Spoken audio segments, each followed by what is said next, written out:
So good day everyone, I am Nick M. Ramasanta. So today I will discussing today for my topic the engine assembly and dynamometer tester.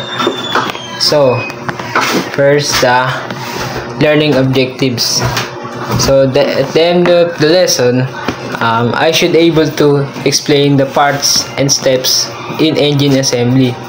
So understand what is dynamometer tester and why we use it, and then realize importance of accuracy and safe in working with engine. First of all, what is engine assembly? So engine assembly is the process of putting together different engine parts to make a complete working engine. Our main goal ensures correct alignment and fit and performance. So, engine assembly is simplify siya ng pagpuput ng all parts together para mabuo yung as one working machine. So, main goal is yung correct alignment para ma-fit at para good performance yung makina or yung engine. So, next, major parts of engine assembly. First, the cylinder block.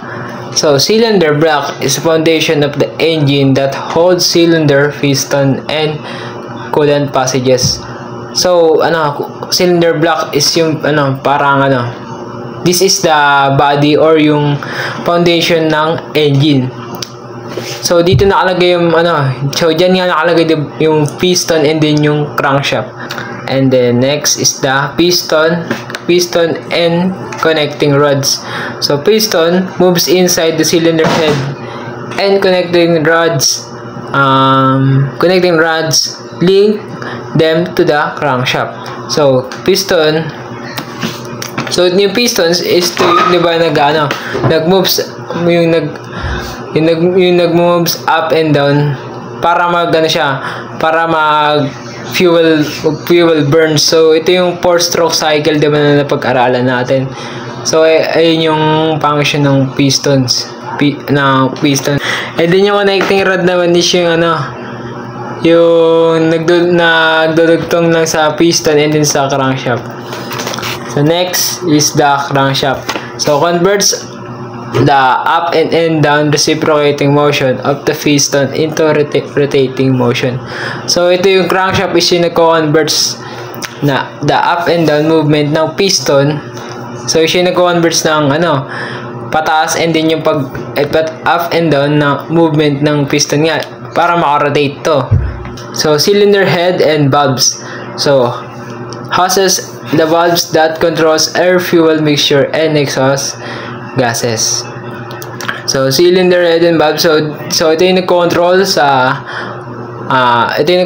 kapag yung air and fuel is nag-enter na sa cylinder and then pag nag-out din sa exhaust.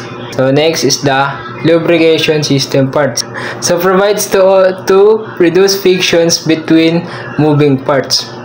So lubrication is yung provides ng oil. So yung mga parts is won't rub and wearing out quickly. So yung cooling system parts. So yung cooling system parts is to keep engine safe operating temperature. So yung cooling system part is yung nagpe-prevent ng overheating na napoproduce ng makina natin para maging safe at smooth lang yung takbo ng makina. At also efficiency para sa performance sa makina. So yung cooling system parts is ayun yung yung mga major parts niyan is yung radiator, water pump, thermostat. So ayun yun. So ayun pa nga yung may nilalagay na liquid, special liquid na tinatawag natin coolant. So next, step in engine assembly. So steps in engine assembly. First, we have to clean all engine parts. So syempre, kailangan malinis lahat ng engine parts. Kapag nagbaklas tayo or nagayos tayo ng makina, ayun yung pinaka number 1 na kailangan natin. na ilinis yung lahat ng engine parts. So syempre para so hindi ka lang gagamit ng tubig, also gagamit ka rin ng mga degreaser para hindi siya mag-cause ng kalawang or rust sa mga engine parts. So first, sabi dyan, install the crankshaft and bearings. Ito yung mga una mong dapat gawin daw is yung install the crankshaft and bearings, the piston and connecting rods na. And then next naman is mount crankshaft and timing belts and timing gear belts. Then next is attach the cylinder head and bulbs. Then attach mo na yung cylinder head and then ilalagay mo na yung mga bulbs niya. And then install oil pump and the cooling system parts. So after mo ma-install na yung cylinder head and bulbs, and then i-install mo naman yung water pump and then the other cooling system parts. Yun nga nasabi ko kanina, diba? Radiator, water pump, thermostat, hoses and passages, yung pag-flow ng coolant ng pumunta sa engine tapos pumunta sa radiator. So yun.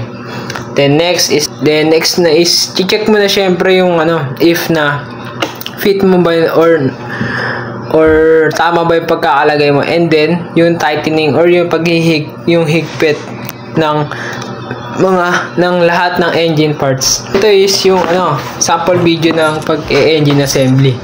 So basic lang naman yan guys. So manood na mabuti.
So next is what is a dynamometer tester or dyno tester. So a dyno tester is a machine used to measure engine torque, engine power, torque, and efficiency. So it helps to check if the engine performs well after the assembly. So ito yung ito yung tester, ito yung dynamometer tester is yung machine para ma-measure yung engine power, of course yung torque or yung tamang pagta-tightening or paghihigpit, and also yung efficiency. Syempre if nalagay mo ba or na-assemble mo ba ng ayos lahat ng engine parts. So ayun nga, sabi diyan, 'di ba? I-check diyan if yung engine is nagpe-perform ng maayos pagkatapos mo siya ma-assemble. So types of dynamometers. First, the engine dynamometer. So number 1, test engines only. So yun nga, from the word engine, tinetest niya lang is yung sa engine. And then sa chassis dynamometer, test engine vehicles, both engine and drivetrain. So ito naman sa chassis part. So ito na yung yung test niya na enter the vehicle. So both siya, kasama siya sa engine and then yung drivetrain. Next is why use a dyno tester. So number 1, ensures the horsepower and the torque. So yun nga, may ensures niya yung horsepower and then yung torque or yung tightening ng higpit ng pagkaka-assemble mo or yung kung tama nga ba. So checks the fuel consumption. So i-check siya yan if yung may fail sa fuel consumption nga. And then number 3 is detects engine problems. So diyan sa dyno tester niya is ma-check niya yung sa if may problems nga ba sa engine mo through tightening or to may leaks, lahat na. So lastly is the ensure safety and reliability before use it. So yung pinaka-purpose talaga ni itong dyno tester nito is yung siyempre may ensure yung ma-detect niya yung problems, and then pag na-detect na yung problems is maayos, and then may ensure mo na yung safety mo and yung reliability. So ito yung bago mo siya gamitin is hindi ka mag-aalinlangan na kunyari example ilong ride mo. Yun. Hindi ka mag-aalinlangan sa bago mo siya gamitin. So may ensures mo nga yung safety mo bago mo siya gamitin. So yun. Summary. The summary, engine assembly, putting parts together to build a working engine.